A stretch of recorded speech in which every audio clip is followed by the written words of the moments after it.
Thank you for clicking and coming here. Today, I want to talk about how to heal from hurt, how to heal from hurt, how to heal from pain, right? If you've been following the series, you discovered that we have been talking on how to deal with hurt, how to deal with the hurt that we experience, the pain in our life. And of course, today we are on our fourth episode. Yes, so we see have so many amazing things to learn on this particular journey of dealing with hurt. And I want you to subscribe, hit the notification bell so that you don't get to miss the amazing things that we share. Of course, we bring out content every Tuesday, Thursdays, and Saturdays. So that's a lot for you. If you follow us for 1 year, trust me, you would have you'd have had the proper orientation, the proper mindset, gotten some real top-notch information to better your romantic life, to better your mental health, to better your sexual life, relationship, marriage, and family. My name is El, and I'm all right. And thank you for coming on. And I hope you have subscribed. Please do that. Okay, today we want to talk about how to heal from hurt. And when it comes to how to heal from hurt today, I'll be spending so much time trying to make this a Bible study because I want to do everything possible to show you from scriptures the amazing provisions that God has made for us out there that would, if we follow these particular guidelines, we'll be able to have a great life, heal from every hurt that we may be experiencing, heal from every pain that we may be going through right now. Okay, one of the first ways for you to heal from hurt that I want to share with you today is make the decision to let go. It all starts from there. What is your decision right now? Do you want to heal from the hurt? Do you want to go past this particular pain that you're experiencing? Because there are many people right now who are refusing to go beyond the pain, so their frame of reference is always in the past, right? They are always in the past, talking about their mess, talking about the mess they experienced, talking about how somebody abused them 10 years ago, how somebody hurt them 15 years ago, how somebody did so and so thing 20 years ago. And when they are still talking about it, you can still feel the emotion as though the thing was happening to them right now. Yes, I do understand that the way our brain is wired, we may not be able to just easily forget things. But then, remember what I shared in the last episode between clean pain and dirty pain. The pain that you are experiencing right now, the hurt that you are say expressing right now, is it clean pain or it is dirty pain? Is it are you like the Pharisees and Sadducees who have, expounded one commandment and you have multiplied it, duplicated it to make it 100? The pain that you actually experience, have you multiplied it? That right now the pain is actually far beyond the pain you actually felt on the day that particular thing happened to you, or on the day that thing did not happen to you. So right now, the first way to go about it is to ensure that you make that decision to say, hey, I want to go past this. We've seen many people who, in their lives and the things they do, they refuse to get healed. Of course, one of our therapists in the Oral Expansion did mention of how she was working with someone, and the person had to stop therapy. Why? The person said that, excuse me, the person said, from the way this therapy is going, I'm going to get healed of this pain and this hurt. And if I get healed of this pain and this hurt, I'll not be able to do some things again that I do, because this hurt and this pain is motivation and is driving force for me to be able to do some of the particular things that I do. And yes, I've seen people express this same kind of thing in counseling and therapy generally, especially when it comes to advocacy. I've seen some people, when it comes to advocacy regarding rape, when it comes to advocacy regarding abuse, they are not actually trying to solve the problem. They are not trying to correct what is happening in this society. All they are doing in their campaign, when I listen to them, when I follow them, when I sit under them, is that they are trying to revenge. It's like, okay, somebody did this to me, I could not revenge on that person, but hey, if you try it, If any person is trying this right now, I'll definitely carry out that revenge on the person. So they are not actually trying to solve a problem. They are trying to revenge. Dirty hurt, dirty pain, right? So that's more or less like it for them, whatsoever hurt they felt from that rape or from that abuse and the rest, they don't want to get heat from it, because if they get heat from it, they will not have the driving force, they will not have the revenge motivation to deal, to advocate and to pursue whatsoever cause that they are pursuing right now. No, I'm not trying to belittle whatsoever they experience. Of course, I was also sexually abused, right? And I've had many people who have been sexually abused. I was also sexually abused for many years as a kid, and it just went on and on for years. A time came I became bisexual and all of that. But then your heart is valid when it is clean heart.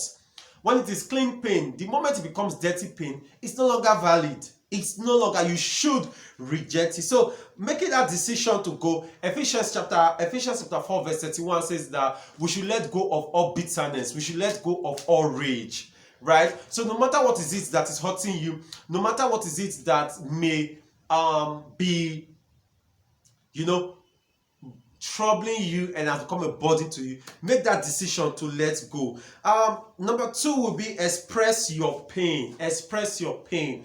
I don't like the fact that people bottle up their pain, even when it comes to you see people come to us as counselors and therapists, and they don't want to express their pain. We try to create the atmosphere and the environment that will allow them to express everything that they are going through.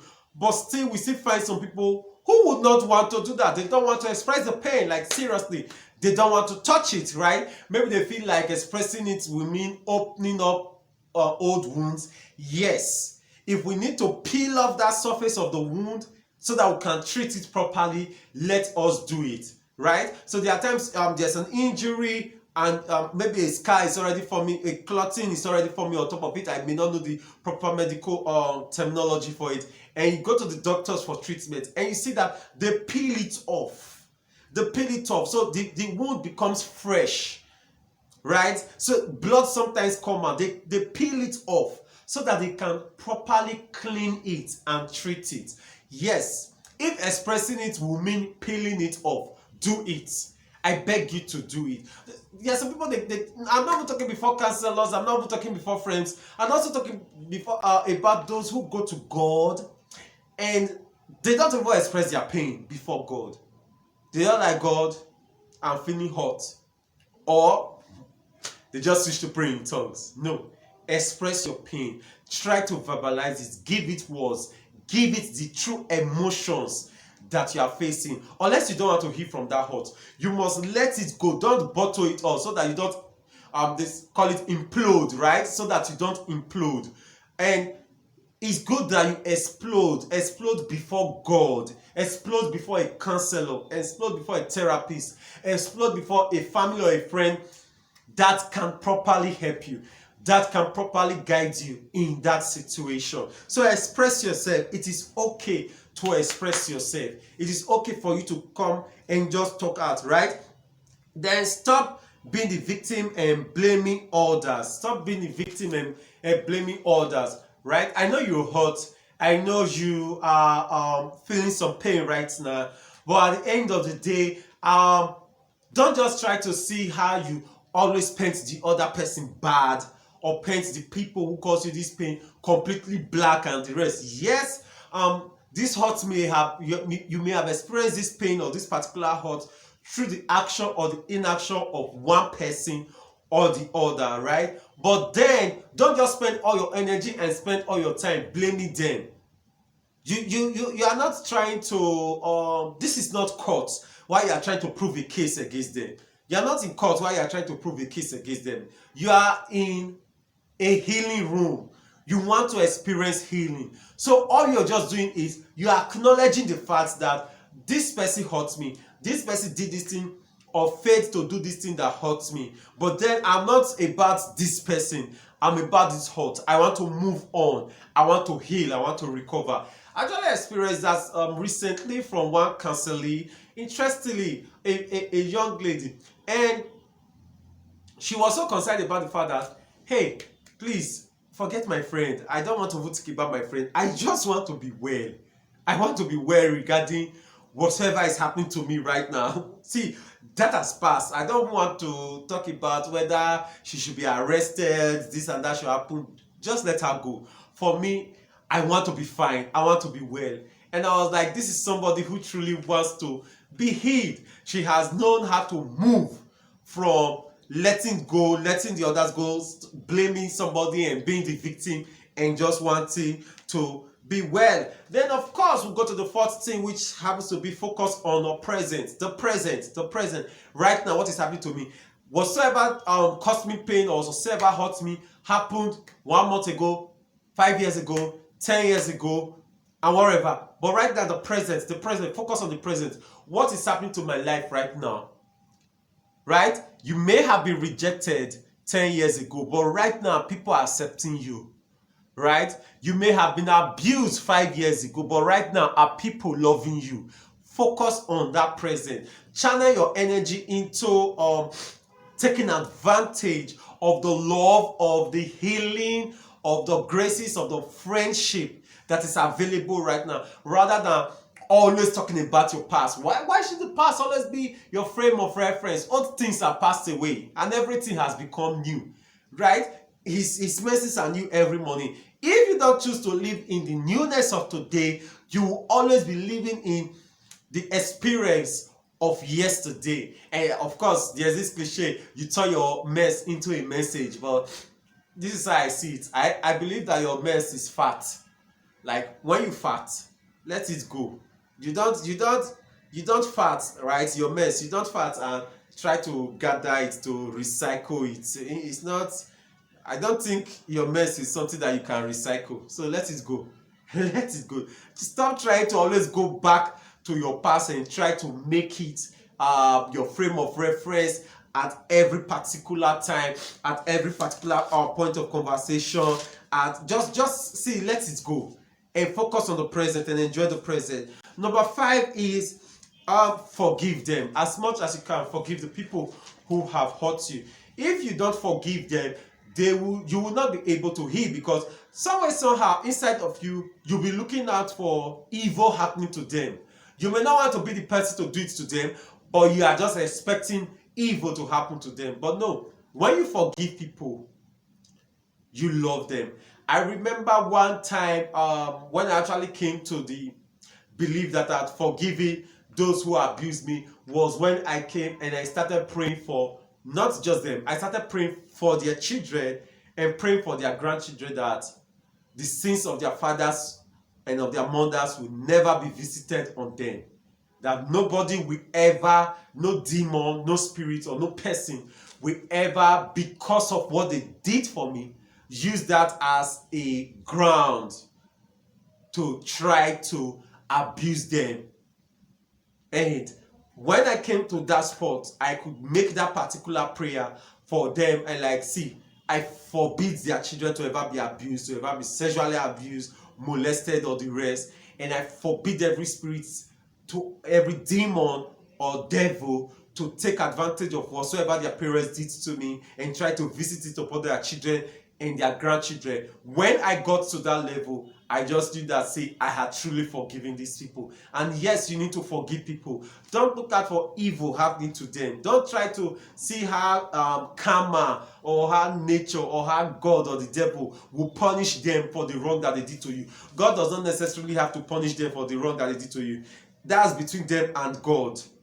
That's between them and God. Stop looking for backyard revenge. I call it backyard revenge. When you are expecting God. Yes, I know God will fight for us. I know vengeance is of the Lord, right? But see, you don't have to keep on following God back to back and like God, bumper to bumper, and like God, you must punish them. God, no, you must revenge. You have still not yet revenged me. That is God's business. Your business is just to move on. Your business is just to heal and enjoy your life, rather than living your life from a point of place of hurt all the time. And of course, if you're a Christian and you have gotten to that point, you're trying to forgive people, you're trying to let go of things, you are still not yet going. As a Christian, I would like to give you this last counsel for those who are Christians, is the fact that you just pray to God about it. just talk to God about it and say, God, I want to receive the grace and I want to receive the ability to forgive this person.